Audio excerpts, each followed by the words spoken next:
Hi friends, welcome back to my one more mini vlog. ఎలా ఉన్నారు ఏంటి? మేమైతే చాలా బాగున్నాం. మా చిన్నమ్మాళ్ళ ఊరైతే వెళ్ళాం మేము. అయితే మేము భోజనం చేసిన తర్వాత మధ్యాహ్నం నుంచి మేము అక్కడ పువ్వుల తోటలు అవి చూడడానికి అయితే మేము బయలుదేరి వెళ్ళామన్నమాట. అన్ని కనకాంబరం తోటలు, లిల్లీ తోటలు బాగా ఎక్కువ ఉంటాయి అక్కడ. అక్టోబర్ నుంచి అయితే మళ్ళీ మనకి చామంతి తోటలు ఉంటాయి. నడుచుకుంటూ వెళ్ళినప్పటికి మా చిన్నోడికి దాహం వేసి మధ్యలో బోర్ వాటర్ కొడుతుంది అనమాట. అక్కడ చూడండి, అసలు ఎంత బాగుందంటే అసలు ఎంత గ్రీనరీ. ఇటు చూసిన పువ్వుల తోటలు, జామ తోటలు, అసలు కనకాంబరం తోటలు. ఇంకా మెట్ట ప్రాంతాల్లో అయితే మొన్న వరదకైతే చాలా మొత్తం పాపం పువ్వుల తోటలన్నీ చాలా నష్టపోయారు పాపం అక్కడ రైతులు అయితేని. ఇంకా అక్కడక్కడ ఉన్న లిల్లీ మొక్కలు అవి తోటలు అవి చూసొద్దామని వెళ్ళాము. అసలు జామ తోటల్లో అసలు జామకాయలు ఉన్నాయి ఫ్రెండ్స్. అసలు మామూలుగా కాదు, కింద అసలు రాలిపోయి అలా ఉన్నాయి. అసలు అక్కడ ఎవరు అట్లా తీసుకోవడం కూడా తీసుకుంటలేదు. చెట్టియే కోసుకుందామని చెప్పి చెట్లియే మేము కోసుకున్నాం అన్నమాట. అసలు చాలా బాగున్నది అసలు ఆ లొకేషన్ అయితేని. మా చిన్నోడైతే అలా చెట్టు మీద కూర్చోబెడితే కొన్ని పిక్స్ అయితేగా ఆ పొలాలు కొట్టిన అయితే నేను, మా పెద్దోడు, మా చెల్లెలు అందరము పిక్స్ అయితే దిగమ్మట ఆ లిల్లీ తోటల్లోని. చాలా అంటే చాలా బాగుంది అసలు. చాలా సూపర్ ఉన్నాయి అసలు.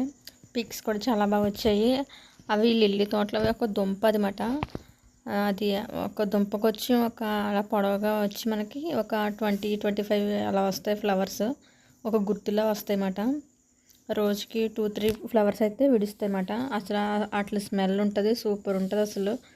మళ్ళీ మేము తిరిగి అయితే మేము బయలుదేరిపోయాము. మళ్ళీ మేము నరసాపురం వచ్చేయాలని చెప్పి మేము వెంటనే అక్కడి నుంచి మేము తోటల నుంచి మళ్ళీ మేము ఆ పువ్వుల తోట నుంచి అయితే మేము బయలుదేరిపోయాం అన్నమాట. వచ్చే దారిలో మళ్ళీ అక్కడ పపాయ తోటలు, తర్వాత అక్కడ దొండకాయ పాదులు అన్నమాట. అసలు పందిర్లు వేసి ఎంత బాగున్నాయంటే చాలా బాగుంది అసలు. అన్నీ మేము చిన్న వీడియో క్లిప్ అయితే తీసి నేను యాడ్ చేసి మేమైతే అందరం చెల్లెళ్ళు అందరం కలిసి మేము వచ్చేస్తున్నాము. ఇంక మేము స్టార్ట్ అయిపోయామన్నమాట నరసాపురం అన్నమాట. మేము బస్సు అయితే ఎక్కాము. అసలు బస్సులో ఫుల్ కూడా అసలు ఖాళీ లేదు, కూర్చుంటాక కూడా.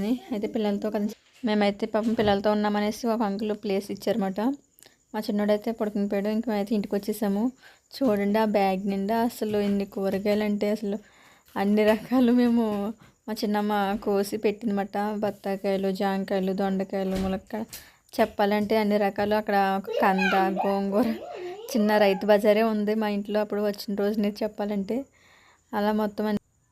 అలా అమ్మ మొత్తం అక్కడ కూరగాయలు అన్నీ ఇట్లకవి సర్దుతుందన్నమాట. కానీ ఇలాంటి లొకేషన్స్కి అప్పుడప్పుడు వెళ్తూ ఉండాలి ఫ్రెండ్స్. సూపర్ అంటే సూపర్ ఉంటుంది అందరితో, అలా ఫ్యామిలీ మెంబర్స్తో వెళ్తే. Thank you for watching. Bye friends.